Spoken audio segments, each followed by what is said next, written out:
కనుగొన్న పురుషుడు జనసమూహమునా గనుపించగా బోడు గనలేరు వారు తనకిష్టమైనట్లు తాను రమించు అనుమానముంచడెంగును కులగోత్రమూల అనుసంధానములందును మానాభిమానమూల మమతాల దగులబోడు తనను ఇతరులటంచు తలచాకానుండు నెపుడు అనుమానముంచడెంగును కులగోత్రమూల అనుసంధానములందును. జై నిజ గురుభ్యో నమ. జై అమలాంబ సమేత అనుభవానంద రాజయోగేంద్ర ప్రభుస్వాముల వారి దివ్య చరణార విందములకు ద్వాదశి వందనములు సమర్పించుకొనుచు శ్రీ గురు బాలరామస్వాముల వారిచే విరచితమైన ఆవరణ విక్షేప రూపశక్తిద్వయ నిరాసకంపైన శుద్ధని గుణతత్వ ద్విపదార్థ దరువుల ఎందు ఈరోజు మనం 120వ ద్విపదార్థం బోధస్థితి పురుష లక్షణాన్ని కొనసాగిస్తూ ఉన్నారు గురుదేవులు. దీనికి మునుపు తెలిసిన వారికి తెలియనటువంటి వారికి భేదము ఎలాంటిది అంటే ఏం తెలిసినటువంటి వారికి ఉన్నది ఉన్నట్లుగా తెలిసిన వారికి, ఏం తెలియని వారికి లేని దానిని ఉన్నట్లుగా భ్రమపడినటువంటి తెలియని వారికి మూర్ఖము ఎరుకే భేదం కానీ మరొకటి కాదని, ఆ ఎరుకనే తెర ఏదైతే ఉన్నదో దానిని తెలివి చేతనే తీసివేసిన వెనుక ఉన్నది ఎలాగూ అది బట్టబయలుగా ఉన్నదని తెలియజేసి, శిష్య కనుగొన్న పురుషుడు జన సమూహమున గనుపెంచగా బోడు గనలేరు వారు తనకిష్టమైనట్లు తాను రమించు. ఎలా అంటే అశరీర నిజ గురు మహనీయులు ఎవరైతే ఉన్నారో వారు వారికి ఇష్టమైనట్లుగా వారు అనుభవిస్తూ ఉంటారు. ఇష్టమైనట్లుగా అంటే ఏంటి ఇక్కడ అంటే మానవుడు ఆచరించవలసిన విధానము ఏదైతే ఉన్నదో దాని ప్రకారమే కానీ ఇష్టమైనట్లు చరించటము రమించటము అంటే ఇతరులు వేలెత్తి చూపే విధంగా కాదు. అత్యంత కరుణా సముద్రులై శాంతమూర్తులై దేనికి తొణకక బెణకక అలాంటి నిజ స్థితిలో ఏమీ తెలియని చిన్న పాప వలె ఏదో ఉన్నారు అనేటువంటి విధానంతో వారి యొక్క అనుభవం సాగుతూ ఉంటుంది. ఇక్కడ అనుభవము అంటే ఆ వేరే విధమైనటువంటి అనుభవం కాదు. ఇక్కడ తాను లేనటువంటిది అది ఆ మహనీయునికి మాత్రమే సాధ్యమయ్యేటువంటి విధానంలో క్రీడిస్తూ ఉంటాడు. ఎందుకని ఈ ఉపాధి ఉన్నది కాన. అయితే ఉపాధి ఉన్నప్పటికీ లేనప్పటికీ కూడా ఏకరీతిగా సదా సుషుప్తి అవస్థలో ఉంటారు కనుగొన్నటువంటి పురుషుడు.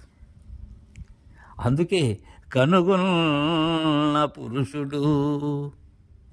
ఏం కనుగొన్న పురుషుడు? ఏదైతే శాశ్వతమై మార్పు చెందక రాకడా పోకడా లేనిదై ఏదైతే ఉన్నదో దానిని కనుగొని దానిలా ఉన్న పురుషుడు. జనసమూహమున గనుపించగా బోడు గనలేరు వారు. ఈ జనసమూహము ఏదైతే ఉన్నదో వారికి ఏనాడు కనిపించడు ఆ మహనీయుడు. కనలేరు వారు. పరిపూర్ణమును ఎలా సామాన్యులు కనలేరు, నిజగురు మహనీయుని ఎవరూ కూడా దర్శించలేరు. దర్శించేందుకు వారికి వీలు కాదది. దర్శించేటట్లుగా ఆయన ఉండడు. సర్వవికార రహితుడై ఉంటాడు. వీరికి అంతకు మునుపు ఎలా ఉన్నారో వారితో పాటే పెరిగి ఉంటాడు, వారితో పాటే వారి కుటుంబంలోనే ఉంటాడు, వారితో పాటే వారి బంధువుల్లోనే ఉంటాడు. కానీ వారు అశరీరులు అనేటువంటి విషయాన్ని ఈ జనసమూహం ఎప్పటికీ కనలేరు. ఇది వాస్తవం. తనకిష్టమైనట్లు తాను రమించు అనుమానముంచాడెందును కులగోత్రమూల అనుసంధానములందును. దేనిలో కూడా అనుమానమే ఉండదు. అనుమానమనబడేటువంటి సంశయమే జన్మ కారణం. ఈ సంశయ నివృత్తి పొందిన పిమ్మట దేనికి అనుమానం కావాలి? అనుమానం అనేది నాకు సంబంధించినటువంటిది. నేనే లేనప్పుడు అనుమానం ఎక్కడున్నది? ఇక ఈ వంశమని కానీ, లేకపోతే తెగ అని కానీ, నా కులము అని కానీ, ఈ చతుర్వర్ణములు కానీ, అలానే ఉండబడేటువంటి గోత్రములు కానీ, వీటన్నిటితో ఆయనకి సంబంధమే లేదు. అనుసంధానములందును. ఈ అనుసంధానము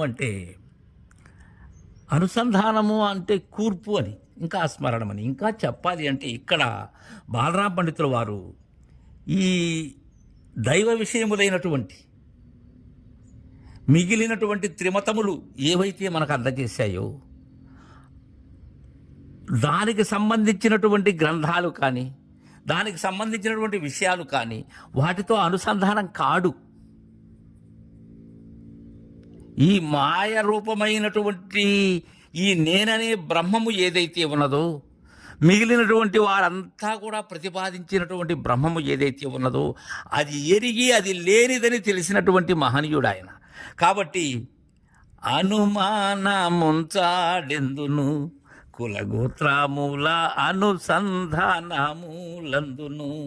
ఇంకా శిష్య మానాభిమానముల